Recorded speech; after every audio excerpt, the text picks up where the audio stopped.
Bueno, continuando con los mitos de Rey Arturo, estamos con el libro de la isla de Avalón y los clanes del bronce.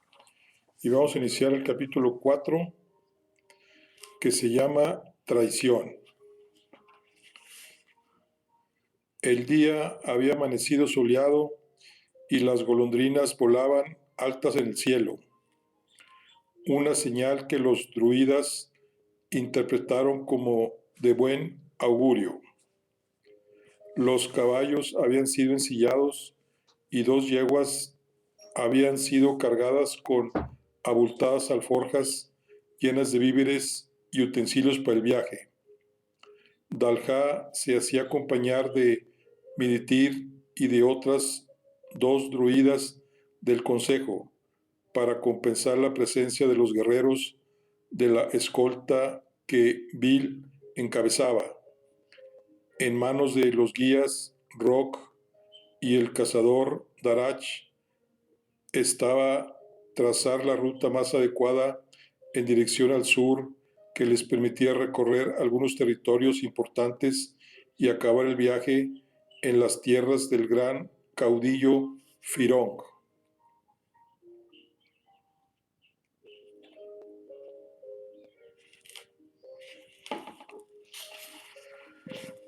Después de salir del fortín de los Tuata, Rock y Darach se pusieron al frente de la expedición por el camino que rodeaba los acantilados. Los 2 humanos se habían acostumbrado ya a algunos de los refinamientos de sus anfitriones, como usar sillas de montar para los caballos o vestir ropajes más resistentes y cálidos, confeccionados sin embargo con telas ligeras.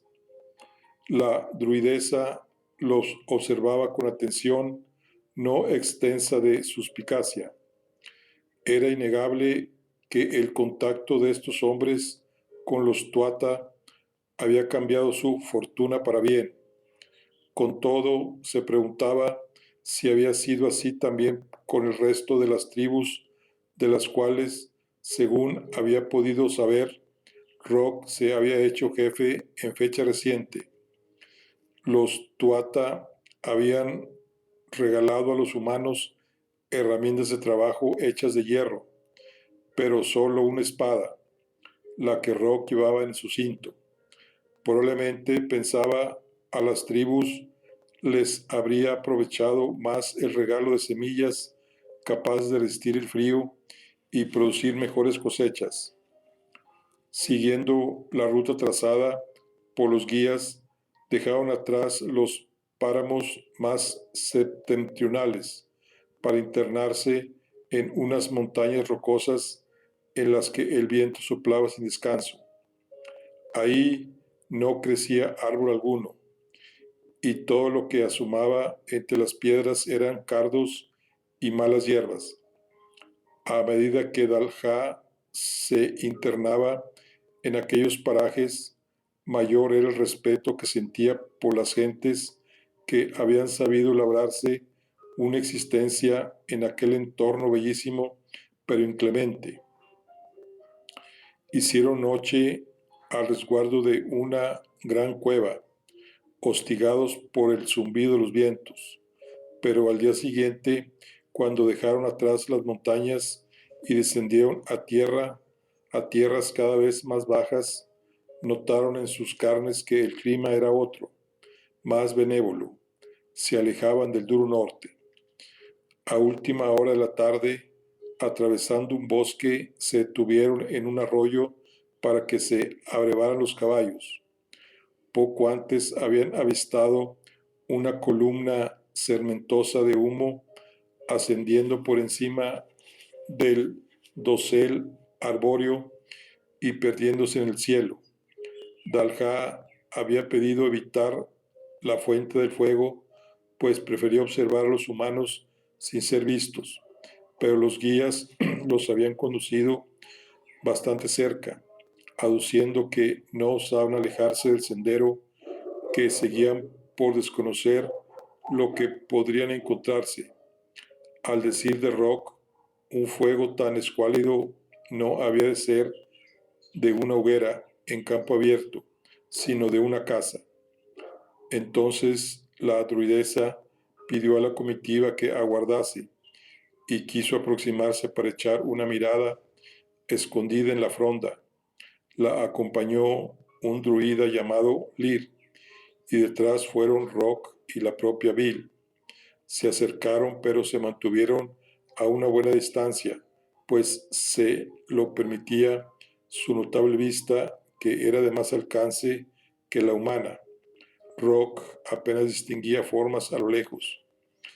Escrutando a través del follaje, comprobaron que el guía estaba en lo cierto. El humo salía de una rústica choza con el techo de brezo, la casa de un leñador, por lo que parecía, ante la vista de los muchos leños amontonados y a medio cortar con hacha que se dispersaba delante de ella. Guardando la espalda de los druidas, Bill observaba la escena con aire de aburrimiento. Sijail, su halcón, revoloteaba por encima de las cabezas de los viajeros. De pronto descendió en picado y atrapó una presa entre sus garras, pero pareció que lo hacía por mero ejercicio, pues la soltó al momento. Después voló hasta posarse sobre los hombros de su ama con el pico y las garras manchadas de sangre. Bill le acarició el pico y el ave soltó un gañido de satisfacción. A lo lejos, la puerta de la choza se abrió y salió un hombre fornido y cubierto con pieles, muy peludo y barbado, que aferró un hacha clavada en un tocón y reemprendió el trabajo de cortar leña. Satisfecha su curiosidad, Dalha se dio la vuelta para volver al arroyo y reemprender el camino. Entonces se quedó detenida, mirando a algo que se hallaba a la espalda de Rock y Bill, quienes, al ver su rostro de asombro, se giraron al instante, desenvainando las armas. Eso no va a ser necesario, les dijo Dalha, apresurándose a llegar hasta ellos y poniendo su mano sobre la empuñadura de la espada de Rock. Saliendo por encima de los helechos a un tiro de piedra, había una mujer y dos mocosos, un niño y una niña, vestidos con pieles similares a las del leñador. Los tres, inmóviles por la propia estupefacción, contemplaban la altura y belleza de los tuata, con los sucios rostros empalidecidos, los ojos como platos, las bocas abiertas de los niños en inocente gesto de pasmo. Vio Dalha que llevaban fresas silvestres en las manos. La madre sostenía un cesto con algunas setas y hierbas aromáticas. Sucedió que uno de los pequeños, la niña, escapó del abrazo de su madre y avanzó tímidamente hacia ella. La madre se espantó, ante lo cual Rock le dijo que no tenía nada que temer de aquella alta señora. Llegándose frente a la druidesa, la niña levantó las manos hacia ella para ofrecerle las fresas que había encontrado.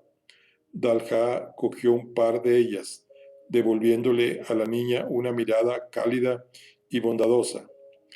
En ese momento reparó en que la pequeña llevaba un collar del que pendía una forma tallada en madera que en todo se parecía al triskel que también celebraba el pueblo de Danú, las tres espirales unidas.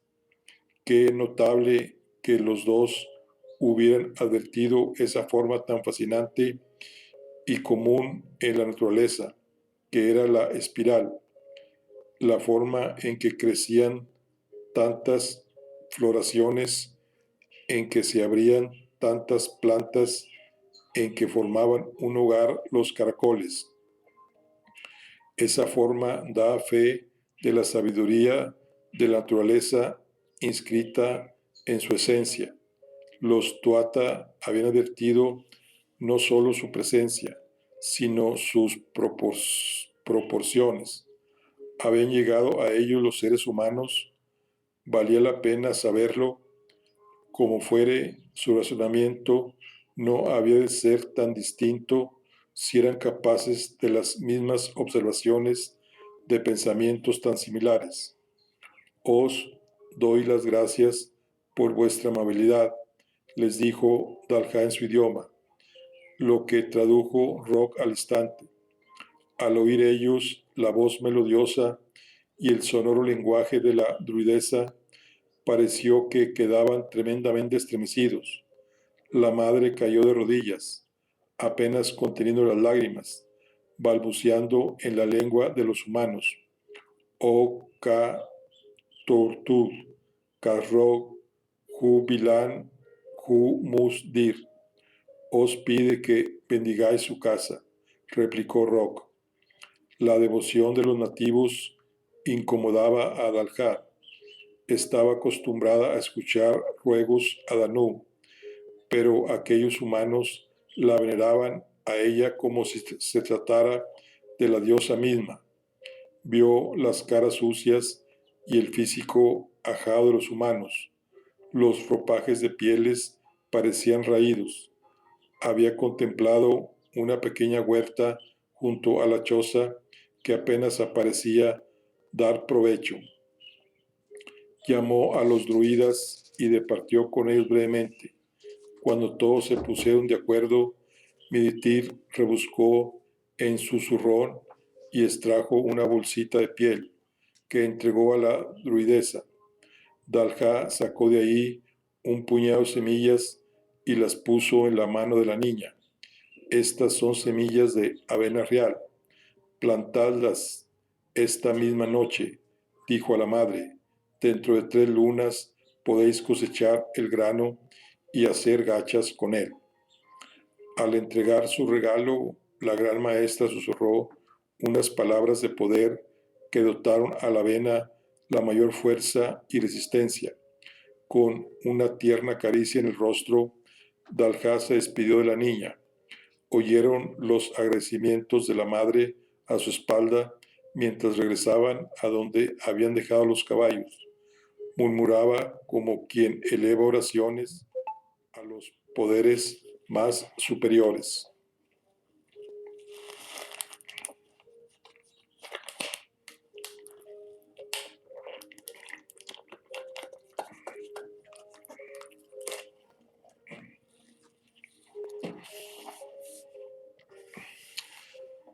Al caer la noche, acamparon en los límites de un bosque de viejos robles que daba paso hacia el sur a tierras más abiertas y de colinas suaves cuyo pelaje de hierba mullida se agitaba en oleadas por efecto de cálidas brisas. Sentada en silencio junto al fuego de una hoguera, Dalha quedó sumida en sus pensamientos. El encuentro con los humanos la había conmovido.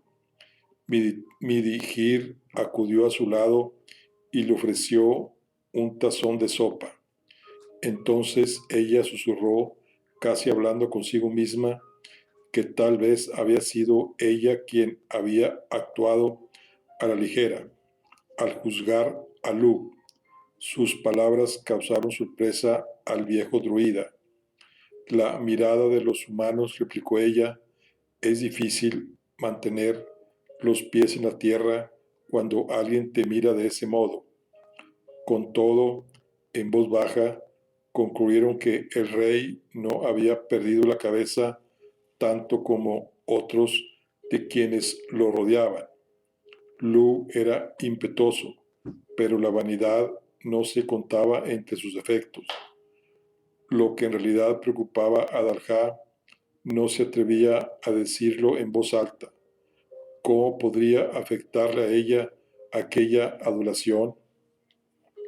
Sí, había sentido incomodidad por ello, pero también le había resultado inevitable la sensación de poder, una sensación que era gozosa.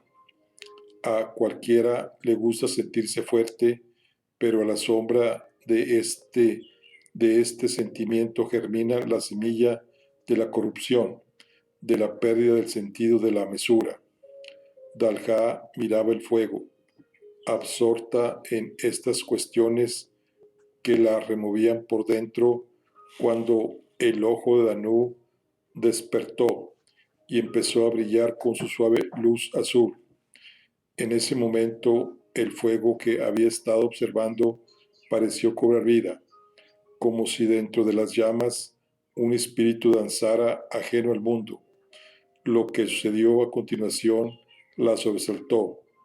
El espíritu dejó de danzar y la miró como si fuera consciente de su presencia. Gran maestra, la voz de Midigir la sacó de su trance y ante ella volvieron a arder las llamas de un fuego como cualquier otro, sin rastro de aparición alguna. La druidesa se sintió aliviada de haber vuelto al presente, pero intuía que lo que había visto no era fruto de su imaginación. El día siguiente amaneció con una niebla densa que calaba los huesos. Fue necesaria toda la habilidad de Darach como rastreador para encontrar el camino. Por fortuna, la bruma se despejó pasadas unas horas. El paisaje que se les reveló a los viajeros era muy distinto al que estaban acostumbrados. Ante ellos se abría una ancha planicie tachonada de flores de muchos colores, y a lo lejos se divisaba la silueta de una aldea rodeada por campos de labranza. La primavera estaba en su apogeo, y los prados bullían de abejas y mariposas. Hacia el norte, nubes grises amenazaban con su sombra los picos de las montañas, pero ahí abajo el calor del sol bañaba prados cubiertos de rocío y los primeros brotes de la cosecha germinaban en los surcos de los campos. Todavía consideraban si habían de evitar la aldea cuando Rock les indicó que era demasiado tarde. Los campesinos los habían avistado. Mirando abajo a los campos, vieron que varios grupos dispersos corrían hacia la aldea en son de alarma. Dalha lamentó su imprudencia. El espectáculo de aquellas tierras la había obnubilado. Debatiendo la cuestión con los druidas, decidieron que debían darse a conocer para que corriera la voz de que aquella comitiva no era hostil. Bill protestó cuando los druidas pidieron a los guerreros de la escolta que escondieran las armas. ¿Cómo vamos a defenderos?, dijo airada. Son campesinos, defendió la gran maestra. Bill aceptó con la condición de que les permitieran conservar la daga en el cinto. De ese modo llegaron a un entendimiento. Descendieron al valle y atravesaron los sembrados, avanzando calmosamente con sus caballos, observando en derredor con aire sosegado. Se daban cuenta de que había ojos que los espiaban escondidos entre las matas y desde el pueblo. A la entrada del poblado, Daljá vio una piedra grabada con una figura puesta a la vista de todos los viajeros. Era un trisquel. Le pareció el mejor auspicio. Se introdujeron entre las casas del lugar cuyas calles estaban desiertas, pues los aldeanos se habían escondido en sus hogares. Llegaron a una fuente que se hallaba en una plaza que ocupaba el centro y ahí se detuvieron para apearse los caballos, descansar y refrescarse. Sin duda, el temor y la confusión que habían provocado al aparecer en lo alto de una colina estaba dejando paso a un sentimiento muy distinto cuando los vieron de cerca, dentro de su pueblo. Mujeres y niños se asomaban desde las casas y las bocacalles, pero no se atrevían a salir a la vista. Pronto los viajeros vieron también que se les unían sus esposos y padres, pero que llevaban azadas y hachas en las manos. Contemplaban a los tuata con admiración y un cierto aturdimiento, si bien no se fiaban de ellos. Era posible, pensó la druidesa, que hubieran llegado hasta ahí noticias del norte sobre los poderosos seres venidos de los mares. A la vista de los hombres armados, Bill murmuró al puñado de guerreros de la escolta que estuvieran alerta. Daljá comprendió entonces que había de intervenir. Se levantó de la roca mojosa donde se había sentado y separándose de los suyos se dirigió al corazón del lugar donde podía ser vista por todos. No podía usar la magia para calmar los ánimos o comunicarse con los aldeanos, pues esto contravendría de manera frontal cuanto había defendido en el consejo. En el fondo todo era más simple.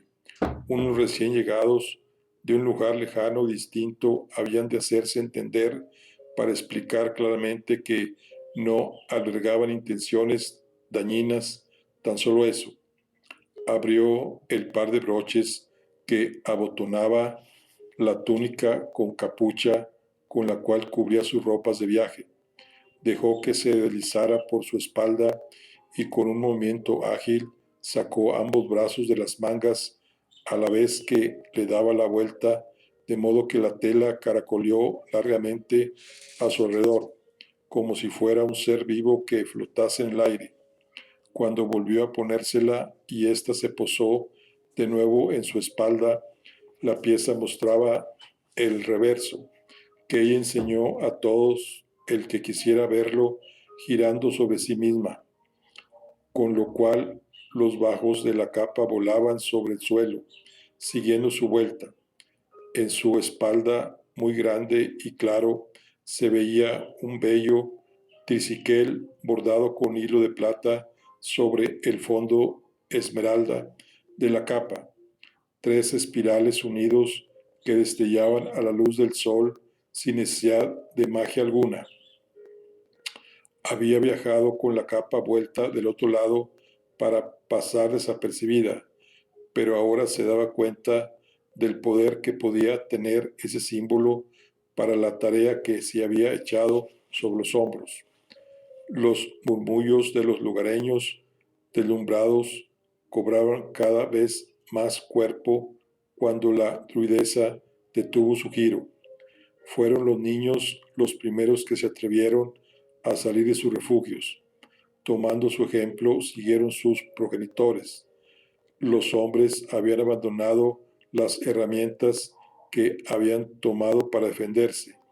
Se hablaban unos a otros en su lengua, en tono reverencial, mientras se acercaban a la druidesa, que los contemplaba con gesto sonriente, el semblante limpio, luminoso, sincero, amigable, los brazos abiertos como para abrazarlos a todos. Ante la turbación de los escoltas, los aldeanos fueron rodeando a la druidesa, que, más alta, sobresalía algo más de una cabeza por encima de ellos. Bill intercambió una mirada con Midigir, a través de la cual el anciano le pidió que no interviniera y que dejara que la gran maestra actuara libremente. Ambas sabían que tenía poder suficiente para defenderse sola de unos campesinos humanos, pero daba la impresión de que estaba muy lejos de necesitar hacerlo. A su alrededor, los humanos alargaban los brazos hacia ella para acercarle ramos de flores recién cortadas, hermosa fruta acabada de recoger en los huertos, figuras confeccionadas con tallos todavía verdes. Repetían para ella las mismas palabras cada vez más fuerte: Gerbror, Wir, Dek, Ko, Bijulur, Irkol, Dek, Karmak, Og, Yekostun, Og Halan. ¿Qué están diciendo?, preguntó el viejo druida a Rock. Alabados sean los vientos que os han traído. Los señores de ultramar están aquí. Una mujer levantó a un bebé en volanda y se lo ofreció a la druidesa suplicando: Ka Tortug, Karro, Hu Grau, Hun Mus Dir, Gran Señora, bendice a mi hija, te lo ruego. Dalha acarició a la niña de forma espontánea, pues no entendía lo que decía, y ese simple gesto causó un estallido de alegría en la mujer, que se deshizo en lo que parecían agradecimientos y a punto estuvo de arrodillarse para besar los pies, lo cual la otra no quiso permitirle. Intentaba atenderlos a todos, tomando sus sencillos regalos que correspondían, desprendiéndose de alhajas y pequeños objetos que llevaban encima, infinitamente más valiosos, aunque los humanos no lo sabían, pero a ella no le preocupaba. Para Dalha, devolver la estima y buena voluntad que ellos le manifestaban no tenía precio. Un anciano llegó caminando dificultosamente, y todos le abrieron paso para que se acercara a la gran señora. Cuando estuvo ante ella, se prodigó en reverencias y muestras de humildad, y luego le habló con gran ceremonia. Rock tradujo sus palabras. Los aldeanos rogaban poder disfrutar del honor de ofrecerles un banquete a ella y a sus acompañantes. No deberíamos retrasarnos, dijo Bill al instante adusta, pero todos oyeron que en el centro de la plaza la gran maestra había entendido perfectamente el mensaje, interpretando los gestos del anciano, y daba la respuesta: os agradezco la hospitalidad. Será un placer celebrar con vosotros, dijo, asintiendo con un gesto cortés que no dejaba duda. La noticia llenó de júbilo a los aldeanos, que clamaron a lo alto. Aquella noche, la villa de Kerneu, pues ese era su nombre, no escatimó carne y cerveza para festejar la llegada de tan ilustres visitantes. Hasta 10 ovejas fueron sacrificadas en un banquete repleto de música y bailes, alrededor de una gran hoguera. Solo Bill y Rock permanecieron ausentes, con la excusa de preparar el campamento a las afueras, al abrigo de una arboleda, pues de ningún modo aceptó ella que la comitiva pasara la noche en la aldea. Incluso los escoltas, después de ayudar a su jefe, pidieron licencia para incorporarse a la fiesta. Ella se la dio a regañadientes, porque pensó que bien merecían algo de holgananza después de los agotadores días de expedición que ya acumulaban. La guerrera se quedó sola con el humano que parecía descontento a sí mismo. Ese hombre dudoso, oscuro, resbaladizo, el único posible aliado, paradójicamente, que al parecer tenía.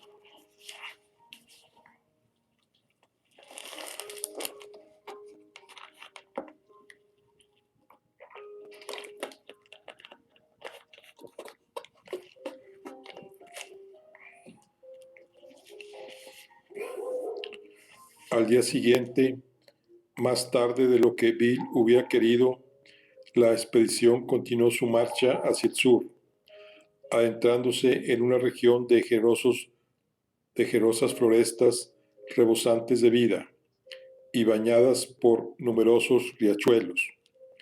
Una jornada entera pasaron sin lograr salir de esos parajes que, al decir de sus guías, eran los últimos que los separaban de las regiones más meridionales de la isla.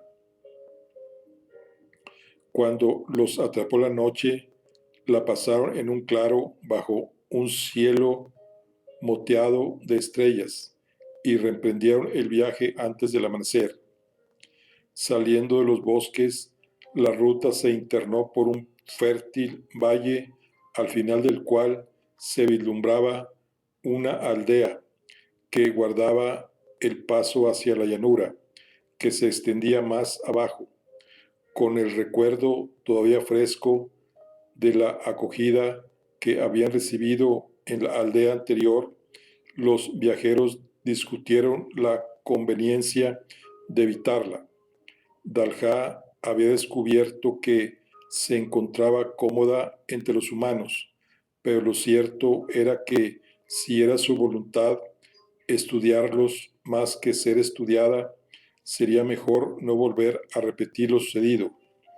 Por tanto, resolvieron rodearla a distancia, intentando no ser vistos.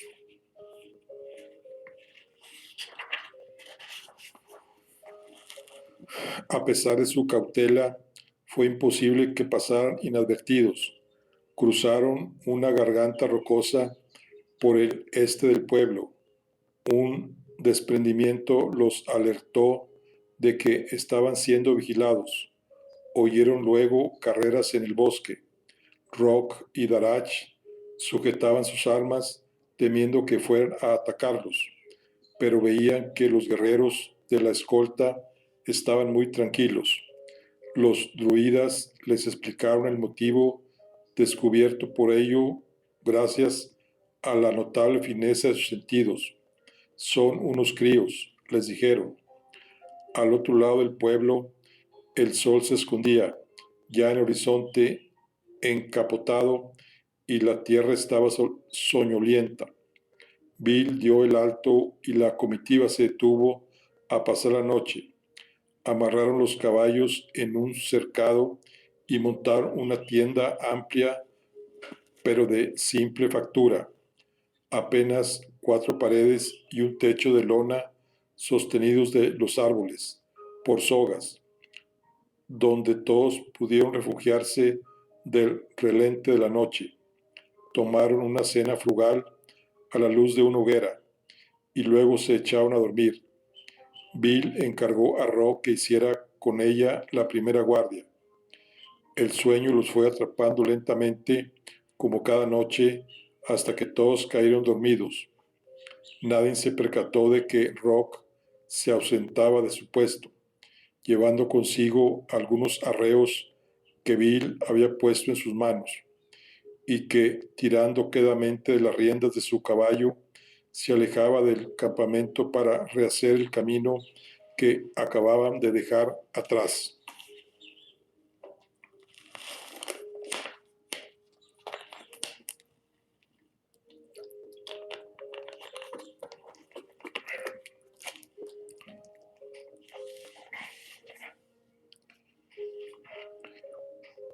Un grito de alerta rompió la noche. Fuego. La aldea está en llamas. Los viajeros salieron de la tienda apresuradamente, siguiendo la llamada de Bill, cuya guardia aún no había acabado. Un resplandor bermejo encendía el cielo nocturno en el valle que habían dejado al norte. Dalha, sin pensarlo dos veces, corrió al cercado en busca de su caballo. Montó sin silla alguna y se lanzó al galope camino arriba. Pronto vio que Bill y los demás la seguían. Volaron en la noche a lomos de sus monturas, a las que les susurraban palabras de poder al oído para que no se agotasen y marchasen aún más ligeras. Fueron en busca del camino principal, aquel que habían evitado el día anterior para no ser vistos, y cabalgaron por él como el viento. Llegando a la aldea, vieron que ardían las chozas encaradas hacia el sur. Las llamas se extendían rápidamente en el brezo de los tejados, prendiendo las casas una tras otra. Los lugareños habían hecho una cadena para llevar cubos de agua, aunque ya era demasiado tarde. El fuego estaba tan extendido que no podían acercarse a las casas. Ante su mirada atónita, Dalha desmontó tan pronto como llegó al incendio, y olvidando toda prudencia sobre el uso de la magia, se situó frente al fuego, alzó las manos bien abiertas y bramó una letanía en el idioma secreto de los druidas. Respondiendo a sus palabras, una esfera de luz destelló por un momento alrededor de las casas en llamas, de modo que el incendio quedó encapsulado en ella. Entre los gritos y el crepitar de las llamas, todos vieron entonces que la puerta de una choza en llamas se abría y que salía de ahí un niño empapado de sudor y ennegrecido de hollín. Huía de la casa señalando hacia adentro, llamando a los vecinos con desgarradas voces. Dalha no entendía sus palabras, pero no le cabe duda que estaba pidiendo ayuda para que sacasen a alguien que aún seguía dentro. El niño llegó al límite de la esfera translúcida, con que la druidesa aislaba el fuego, y topando con ella, que despidió un destello al contacto, se dio cuenta de que él tampoco podía salir. Entonces Dalha sintió el ojo de Danu despertar en su pecho y comenzar a desprender su luz azul que le hizo temblar. Ante sus ojos el fuego se convirtió en el espíritu danzante que había visto antes. Le ordenó que se retirara, pero solo logró atraer su atención. El espíritu ígneo avanzó hacia ella, haciendo que el suelo estallara en llamas a su paso. A Dalha le dio un vuelco el corazón al ver que el niño, atrapado en la esfera, se encontraba en su camino. Oponiendo su voluntad contra él, lanzó un hechizo que detuvo el espíritu ígneo en el aire. Ella sintió su enorme fuerza empujándola, pero resistió. No podía permitirse flaquear. Había de controlar ese embate aunque le costara media vida. El espíritu del fuego se enfureció. Por unos momentos las llamas crecieron hasta hacerse todavía más altas y el calor en derredor se tornó infernal. El niño, gritando de dolor, cayó de rodillas y quedó encogido, con la ropa y el cabello humeando. Dalha no cedió. Repetía con mayor intensidad la fórmula ritual mediante la que ordenaba al fuego que cesara, pero no lograba batirlo. Era demasiado fuerte. Estaba en tablas. De repente se formó un remolino de viento alrededor de la esfera que fue creciendo rápidamente hasta transformarse en un vendaval. Dalha vio que habían llegado los druidas y a las órdenes de Medigir formulaban un sortilegio sortilegio conjunto. Solo entonces se atrevió ella a abandonar su conjuro. Disuelta la esfera, vio que el vendaval formaba una barrera aérea que hacía recular las llamaradas. Ese momento lo aprovechó para correr hacia el niño que se había desmayado y alejarlo del fuego. Un rayo partió del cielo. Las nubes se acumulaban a toda prisa. Moviendo los brazos y lanzando las letanías rituales, los druidas convirtieron el vendaval en una tormenta. Rompió a llover un aguacero espeso que se abatió sobre la aldea como lágrimas de plomo y poco a poco fue ahogando el incendio.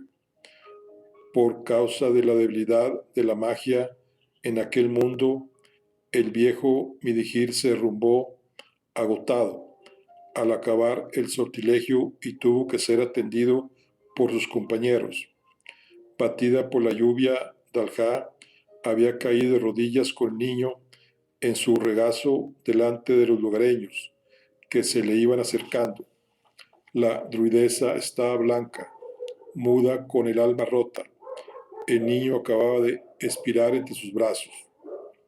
Una mujer de avanzada edad se adelantó entre los congregados y le habló en tono brusco, del todo inmoderado, señalándola con la mano.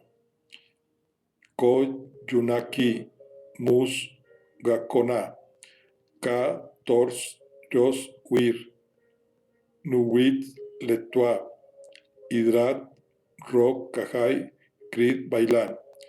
La druidesa atribulada no la entendía. Rock, que se hallaba cerca junto a Bill y los guerreros, se aproximó para traducirle lo que la anciana le espetaba.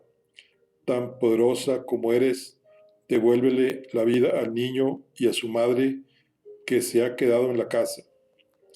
Dalha lanzó un hondo suspiro. El reino de la muerte estaba más allá de su poder, como sabía aquel que conociera la magia. La muerte sigue siendo el misterio igualador que ni siquiera los Tuatha habían logrado descifrar. Vertió lágrimas mudas bajo la lluvia que los empapaba a todos, con lo cual la anciana tuvo su respuesta. Dominada por la furia, comenzó a imprecar a los suyos que la miraban azorados y en silencio, incapaz de reaccionar a lo que sin duda habían de ser dolorosas verdades para ellos. La druidesa no necesitó que Rock le tradujera sus palabras. Les estaban diciendo: mirad, estos son vuestros dioses.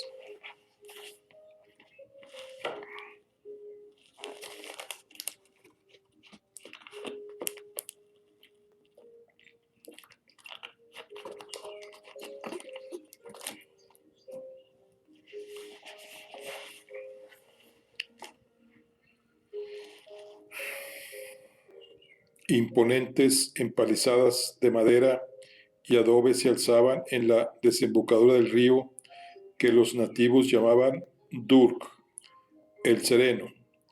Eran las defensas de Bilán, Ur, la Gran Morada, la población más extensa y populosa que los Tuatha habían visto a lo largo de su viaje.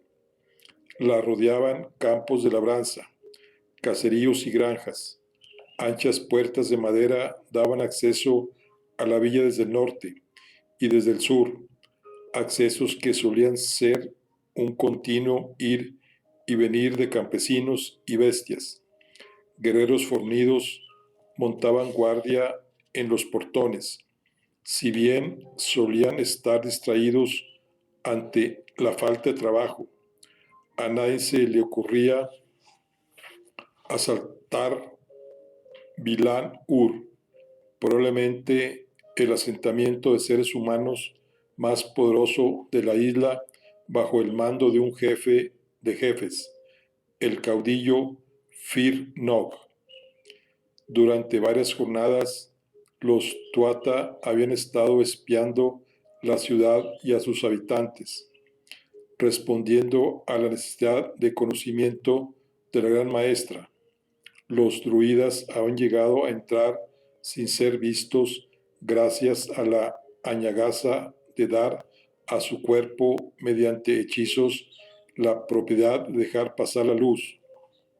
Su campamento se hallaba hundido en lo más profundo de los bosques, protegido por sortilegios.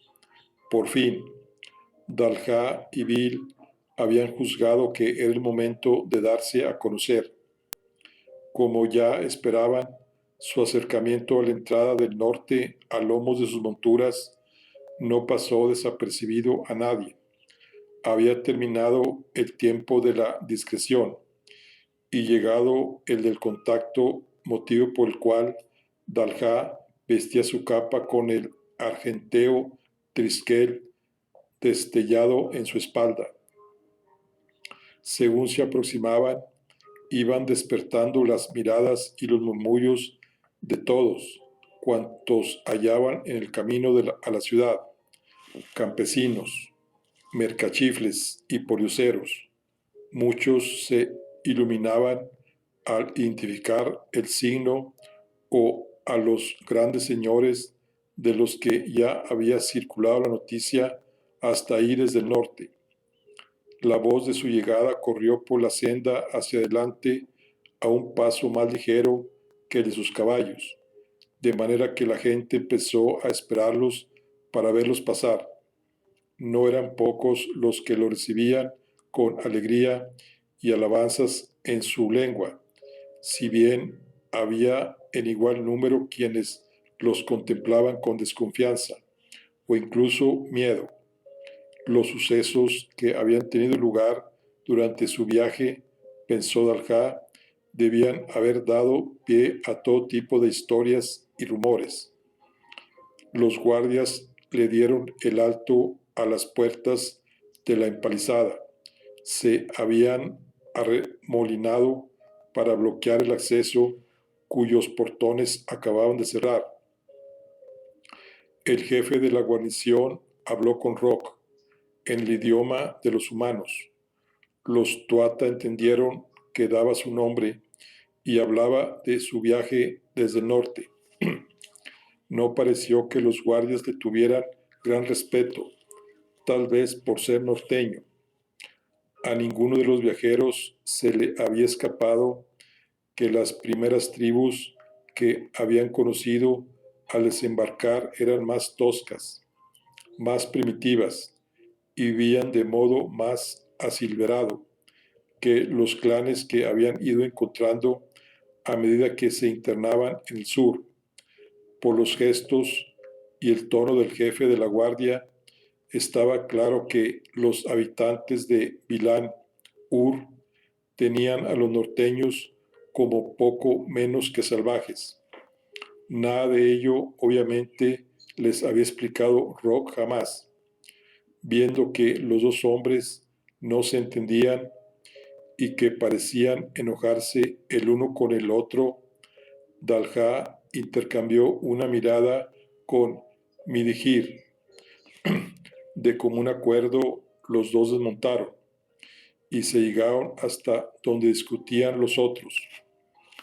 El guardia hizo lo posible por mantenerse su pose indómita ante la druidesa y el druida, pero no podía ocultar que se sentía intimidado por aquellos forasteros de ojos felinos y aspecto imponente, uno de los cuales llevaba un enorme halcón posado encima del hombro. Antes de partir, el anciano druida y la gran maestra se habían practicado el uno al otro los sortilegios que, modificando las materias que permiten el pensamiento en la cabeza de los seres racionales, facultan para hablar y entender un idioma escogido. Ante la sorpresa de Rock, Dalha habló al jefe de la guardia expresándose en su lengua. Buen amigo, arribamos con gran gozo a la hermosa ciudad de Bilán Ur después de un largo viaje. Todos quedaron atónitos al escucharla. Humanos y Tuata, somos emisarios del pueblo de los Tuata de Danán. Venimos en son de paz para conocer a tu gente y parlamentar con tu señor, el gran jefe Firnó. Es por ello por lo que te ruego que nos conduzcas ante él. Rock la miraba de soslayo, avergonzado porque ella hubiera entendido las palabras que había cruzado con el jefe. Lo cierto era que se había mostrado altivo con él, exigiendo un trato de deferencia que el otro no consideraba que le correspondiera. Por culpa de su orgullo, ella había tenido que intervenir. Ante la cabal presentación de la druidesa, el jefe de los guardias se volvió hacia la entrada de la villa, como si reclamara instrucciones a un superior. En respuesta a su gesto, resonaron los travesaños que bloqueaban los portones, y luego estos se entreabrieron para dejar salir a un hombre muy delgado y de barbas grises, al que los guardias abrieron paso. Al llegar ante la druidesa, y el viejo druida les habló obsequiosamente: nobles señores de ultramar, sed bienvenidos a Vilar-Ur. Soy el consejero del gran jefe Firnog. Mi nombre es Brek. Mi nombre es Dalha, gran maestra de los Tuata de Tanán. Te agradecemos la bienvenida, noble Brek. Se saludaron todos con un cortés movimiento de la cabeza. La druidesa se percató de que, colgando del delgado cuello del consejero, lucía una multitud de collares, con todo tipo de amuletos, desde piedras preciosas hasta patas de liebre y dientes de jabalí. Entre todos esos talismanes se encontraba también un trisquel trenzado con fibras vegetales.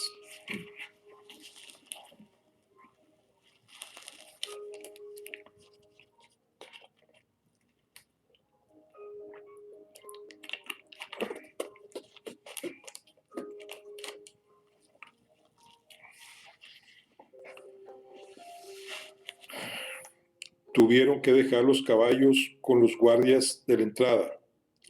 El halcón de Vil lanzaba grañidos cada vez que un extraño se acercaba, y nadie se atrevió a sugerir siquiera que su ama lo abandonase. Al otro lado de la empalizada, los guerreros Tuata tuvieron ocasión de ver de primera mano lo que los druidas les habían explicado. Vilar-Ur era un amontonamiento de chozas con cimientos de piedra, construidas alrededor de una vía principal, siempre ocupada por una multitud de vendedores de mercancías, campesinos y artesanos. Además de los frutos del campo y la granja, se vendían utensilios de barro y madera y herramientas de bronce. La vía terminaba en la más formidable casa que habían visto en aquella isla, una edificación de 2 plantas con muros de piedra. Los guardias apostados a la puerta la abrieron para el consejero, pero exigieron que los visitantes entregaran sus armas. A regañadientes, los guerreros y sus guías humanos se desprendieron de ellas.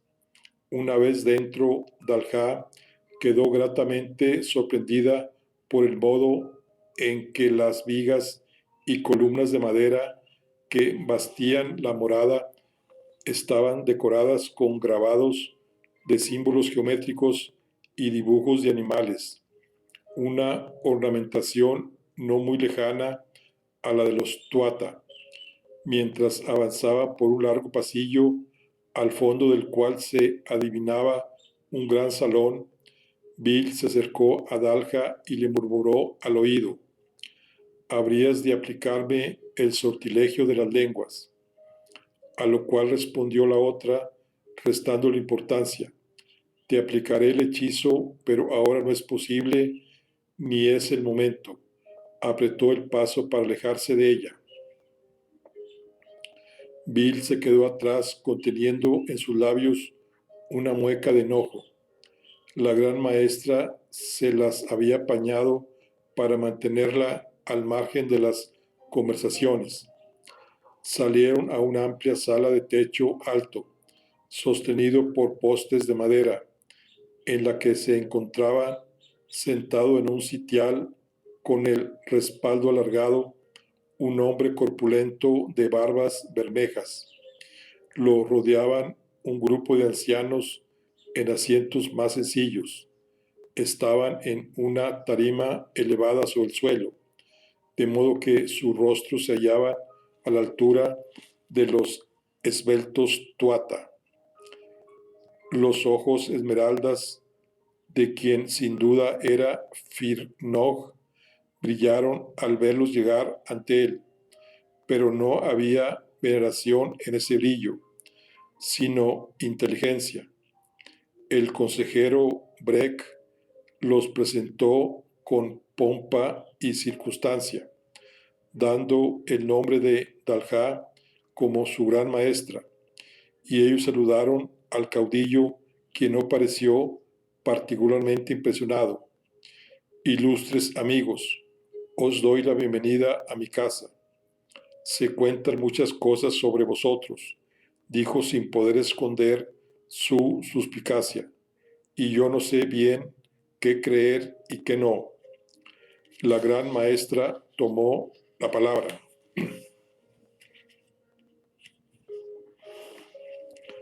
«Haces bien en no dudar de lo que te cuente.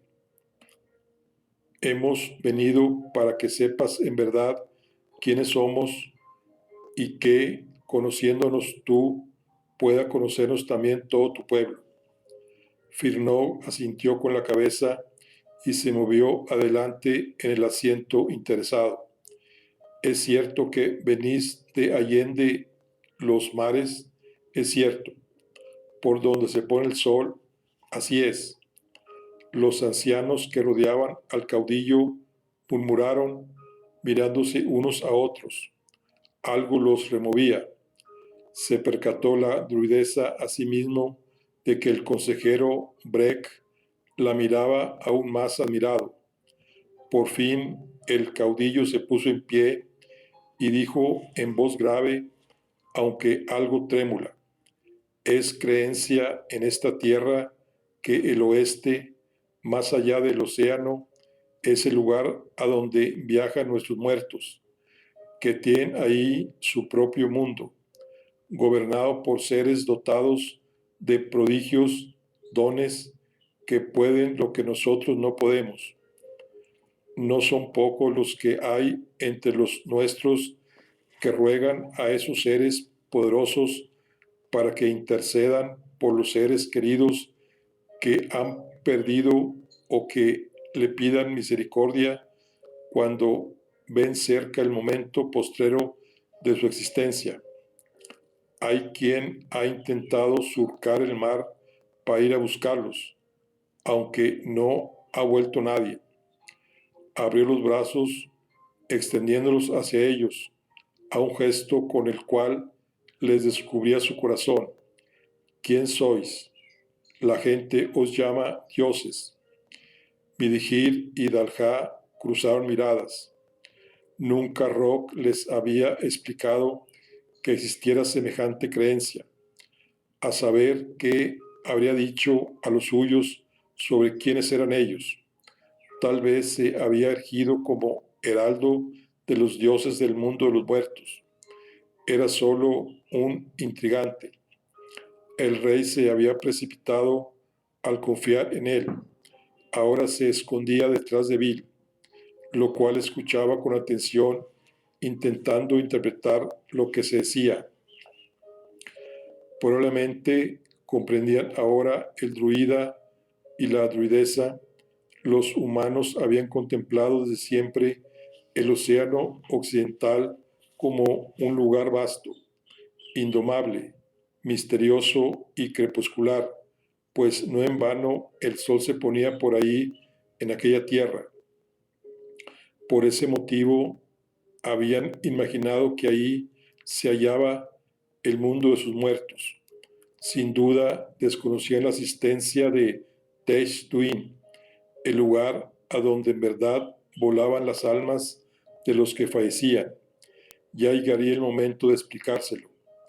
Dalha, esquiva con la cuestión principal que no sabía del todo cómo entender, todavía respondió: nuestro pueblo es milenario y poderoso, pero no hemos venido aquí a dominar ni a conquistar. Buscamos paz y amistad y traemos un deseo sincero: forjar una alianza que beneficie a nuestras respectivas gentes. Hablemos. Firnov se quedó cavilando un momento. Luego, en tono más relajado, dijo: hablemos ciertamente, pero es mucho lo que hemos de entender primero sobre vosotros para poder confiar en vuestra palabra.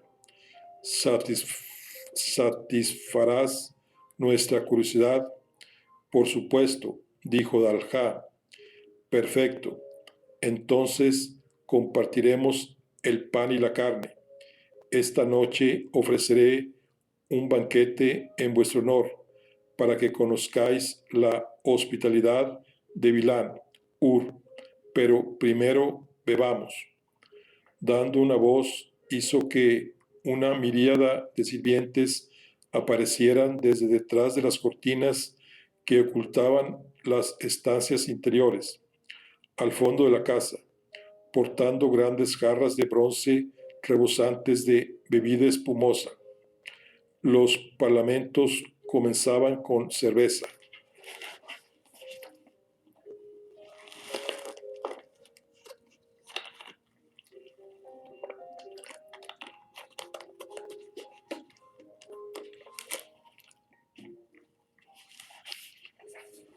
Ni siquiera para aquella festiva cena, Bill se separó de su fiel halcón, Sigail, al que alimentaba encima de la mesa con las partes más crudas de la carne que le servían.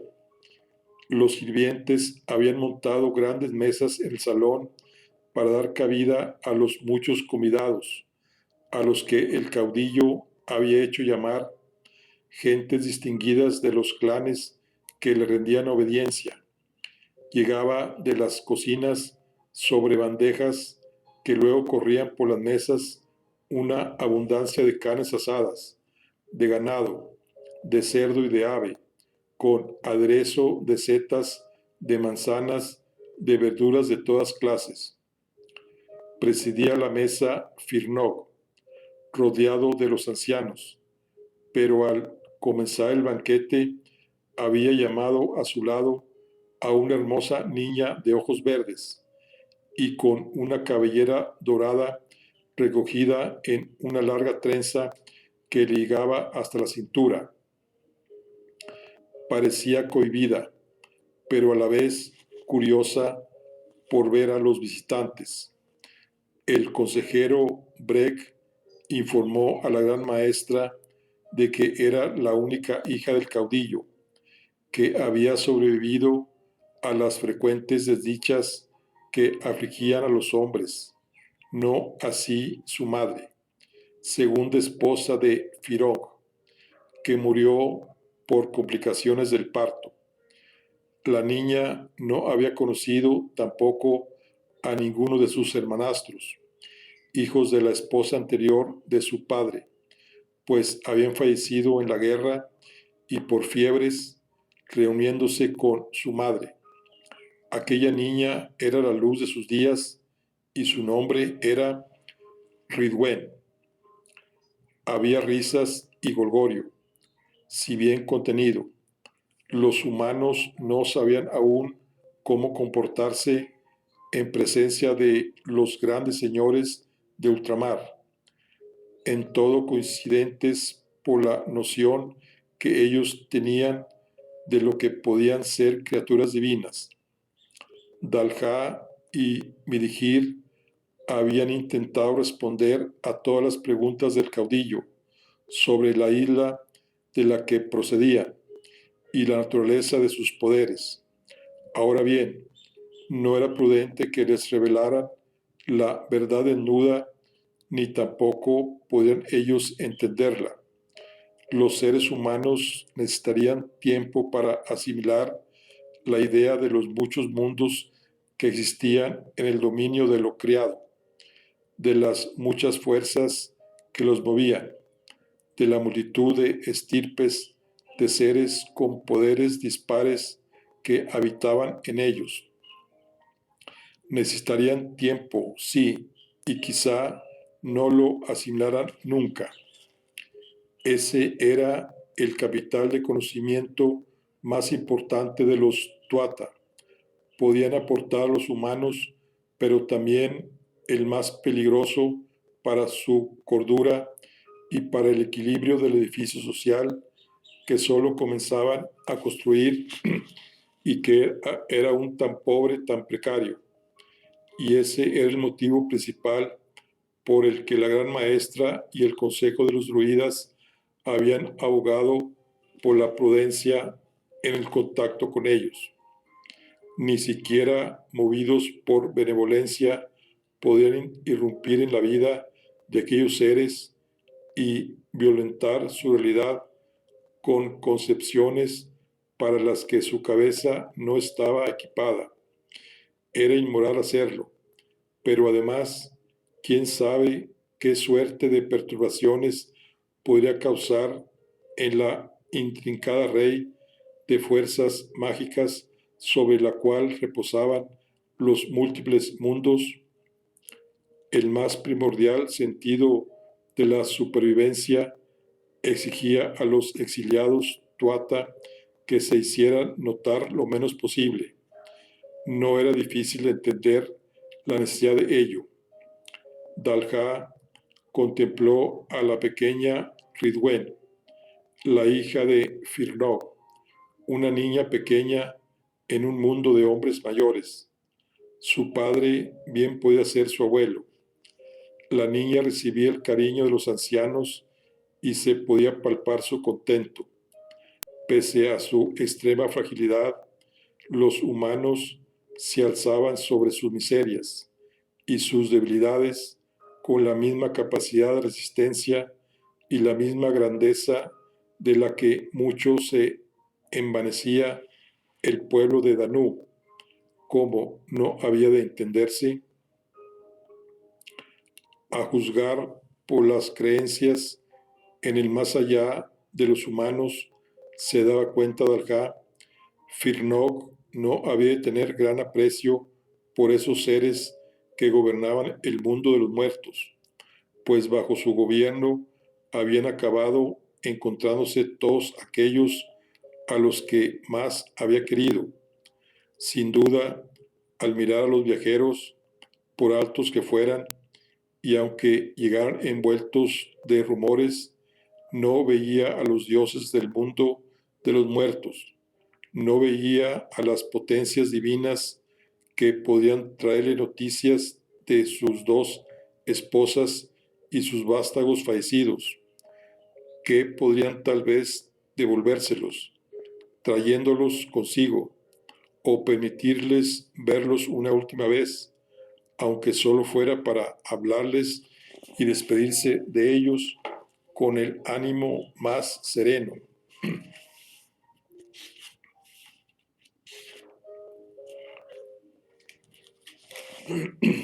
Que en el momento siempre brusco en que lo sorprendió la muerte, no era un creyente, pero tampoco parecía albergar en su pecho resentimiento alguno porque aquellos seres capaces de prodigios no respondieran a sus necesidades y sus anhelos.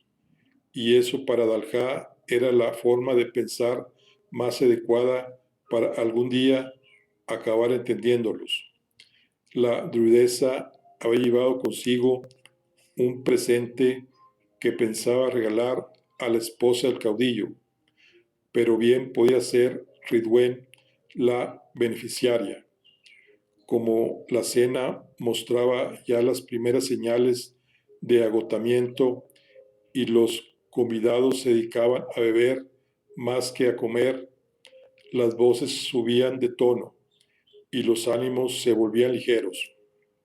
Era el momento de regresar al campamento en el corazón del bosque. Al día siguiente parlamentarían como era debido. Dalha pensó que la situación era propicia para despedirse con el mejor tono y decidió entregar el regalo que traía. Pidió a uno de los druidas que se lo acercara, pues lo llevaba en su zurrón. Este le dio un cofrecillo tallado en madera del hogar, abultada poca porque era muy plano, si bien era tan grande como una mano abierta. La gran maestra se alzó de su asiento, atrayendo todas las miradas y acercándose a la cabecera de la mesa, adelantó el cofrecillo para presentarlo ante el jefe Firnog.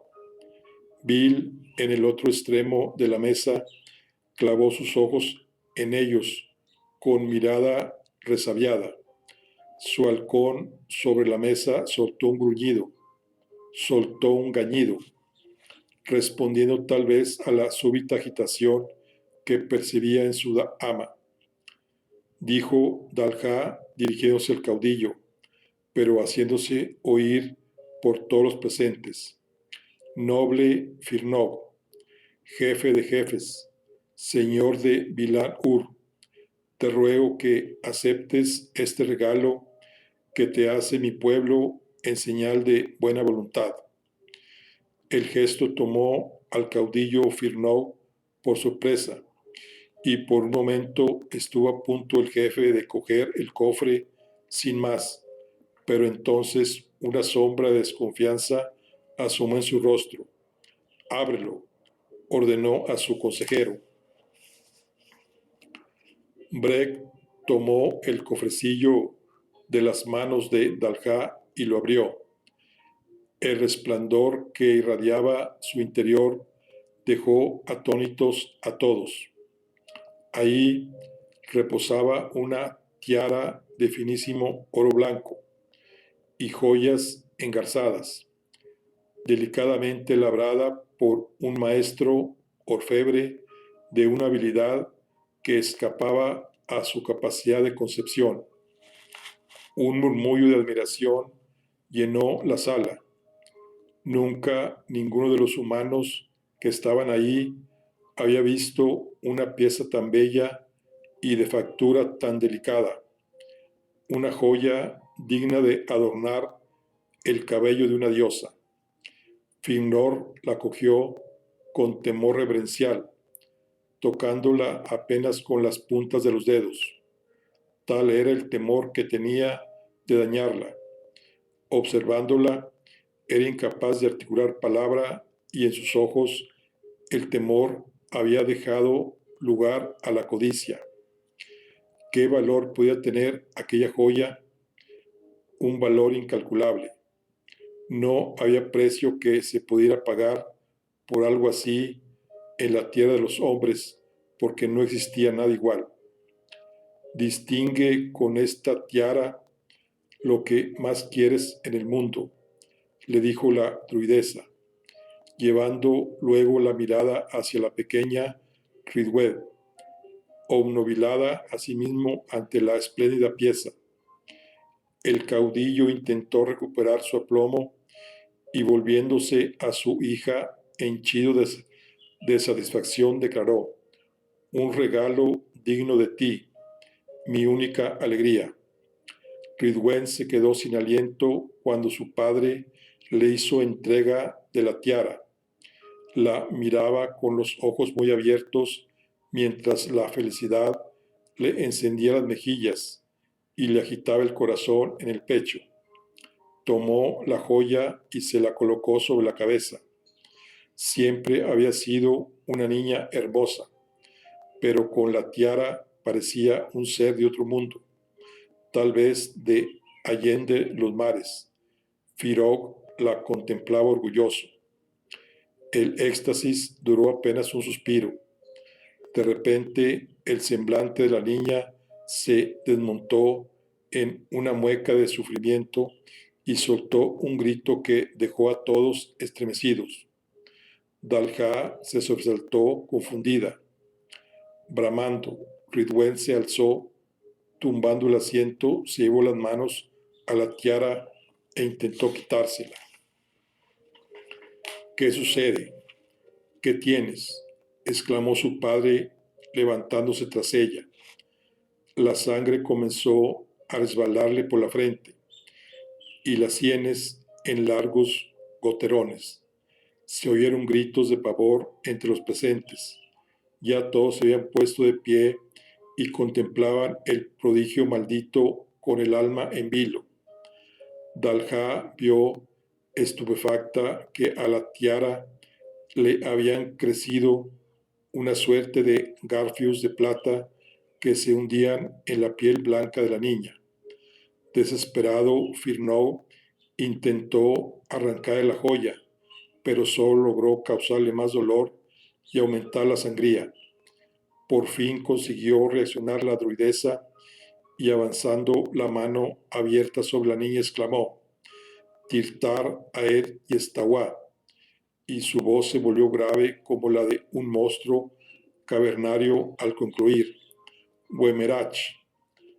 Por efecto de sus palabras, la tiara estalló, hecha añicos, expulsando una descarga de fuerza que cegó por un momento a todos los presentes y los sacudió como si un huracán hubiera interrumpido en la sala y tosido sobre ellos. Ridwen se desplomó en los brazos de su padre, la cabeza y el rostro bañados en su propia sangre. No sois dioses, sois monstruos, gritó Firnón entre lágrimas. A mí, mis guerreros, defended a vuestro caudillo.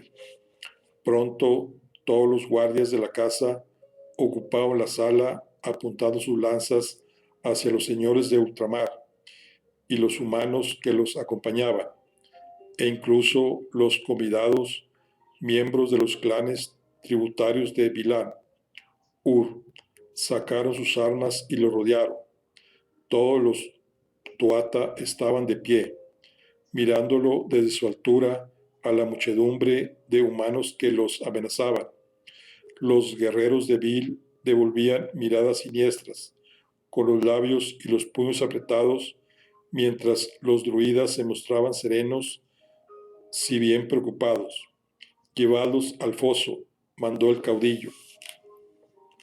Las puntas de las lanzas avanzaron para hacer recular por la fuerza a los visitantes hacia la puerta. En la mesa, el halcón de Bil agitó las alas nervioso, cuando su ama extrajo un estilete largo y delgado que había mantenido escondido dentro de sus ropas. Venid a mí si es que no teméis a la muerte, espetó Bil a los humanos, confiada en que entenderían el desprecio con que cargó sus palabras. A su señal, todos sus guerreros hicieron aparecer las armas que iban ocultas. Bil, gritó Dalha. Cuando la guerrera se giró hacia la druidesa, halló la mirada más dura que había recibido jamás. En los ojos de la gran maestra ardía una cólera abrasadora, alimentada con el combustible del rencor acumulado, preñada de una acusación explícita. El ojo de Danu destellaba sobre su pecho y en su luz azul parecía danzar alguna clase de espíritu pugnando por ser liberado. Bil comprendió que Dalha estaba dispuesta a descargar sobre ella su magia con toda esa furia. comprendió que había ido demasiado lejos y que continuar por aquel camino no sería más que hundirse para siempre. Dejó caer su puñal y con un gesto hizo que sus guerreros soltaran también sus armas. Las lanzas volvieron a empujarlos, y entonces el halcón Sigail, que se vio apartado de su ama, extendió las alas, levantó el vuelo por encima de sus cabezas y tomó altura hasta alcanzar la abertura en el techo para que saliera el humo. El ave desapareció en la noche, batiendo las alas en busca del lugar de donde descendía el frío. Bueno, aquí concluimos la charla del día de hoy. Estamos con el libro de La isla de Avalon y los clanes de bronce. Nos vemos en la siguiente. Hasta luego.